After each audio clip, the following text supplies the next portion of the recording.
France Inter. L'histoire du monde, Claude Guibal, vous nous emmenez au Pakistan où désormais les femmes peuvent grimper à bord de bus prévus juste pour elles. Oui, des bus roses, flambant neufs, des bus qui passent toutes les 20 minutes aux heures de pointe. Alors ils ont fait leur apparition cette semaine à Karachi, la grande mégalopole du Pakistan.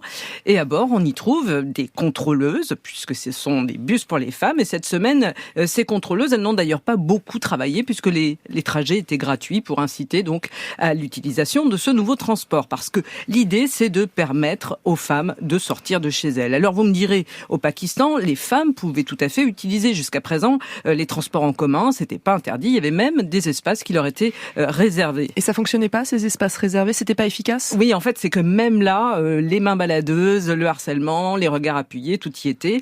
Et dans cette société patriarcale, la situation des femmes est une des plus inégalitaires au monde. Leur rôle se retrouve souvent limité à leur foyer, à leur famille. Et tout ce harcèlement rendait donc le moindre trajet insupportable et décourageait les femmes de circuler. Alors au Pakistan, où l'État a largement sous-investi dans le système éducatif, les écoles sont trop peu nombreuses, rarement accessibles à pied et de façon sécurisée pour la majorité des élèves.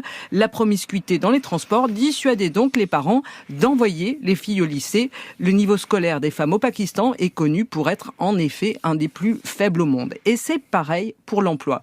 Les femmes ne représentent que 20% de la force de travail du pays.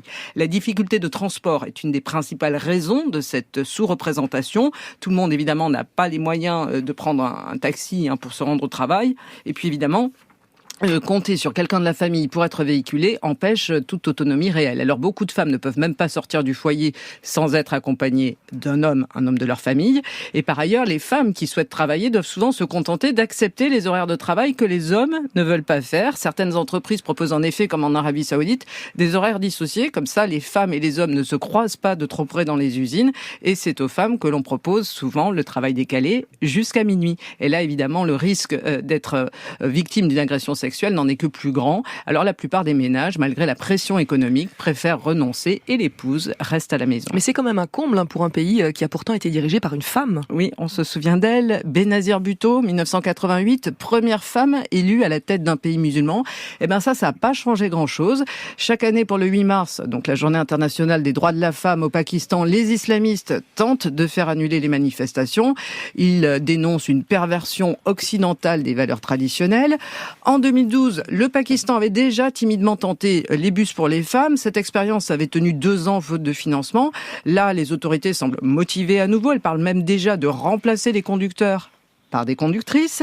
Les féministes pakistanaises, elles suggèrent qu'on commence plutôt par éduquer les hommes à respecter les femmes plutôt que de les obliger à cette ségrégation. CQFD. Claude Guibal, toute la semaine avec nous pour l'histoire du monde.